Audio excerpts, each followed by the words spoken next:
One by one, goto goto en pulaar, ben ben en wolof, Israël poursuit le terrible travail d'élimination physique, systématique et méthodique des dirigeants du Hamas et du Hezbollah. Prendre la direction de ces deux organisations par ces temps de chasse à l'homme est suicidaire. Et les candidats ne doivent pas se bousculer au portillon parce que l'arrêt de mort est déjà signé. En effet, s'il faut, par effet collatéral, massacrer 1000 innocents, anyway, diraient les Yankees alliés de l'État sioniste. Ce minuscule pays fait la pluie et le sale temps au milieu d'un vaste ensemble arabe pleutre, veulent et divisé autour de la lancinante question palestinienne. Le dernier grand trophée de guerre de Netanyahou est la tête de Sinoir, successeur éphémère de Nasrallah, natif d'un camp de réfugiés qui, pendant le tiers de sa vie, a été détenu dans les geôles israéliennes, où il a été opéré d'une tumeur au cerveau.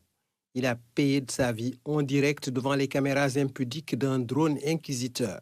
Pour se convaincre qu'on lui a vraiment fait la peau, un moulage dentaire et des analyses ADN sur son cadavre profané. Même l'intime génétique n'a plus de secret, a fortiori les tunnels, les caches d'armes, les QG et autres refuges.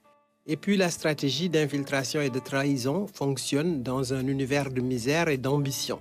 La harangue de Netanyahou est la légitime défense. Il est le premier à savoir que ce conflit dépasse les objectifs de défense de l'intégrité de son petit pays, agrandi par des annexions successives.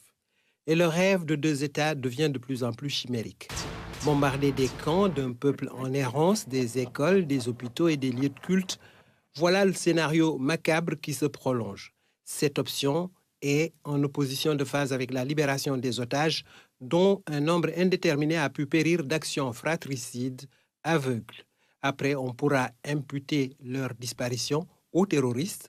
Visiblement, le cabinet de guerre israélien ne se préoccupe pas de ces pauvres otages, tant il est jusqu'au boutiste et va en guerre.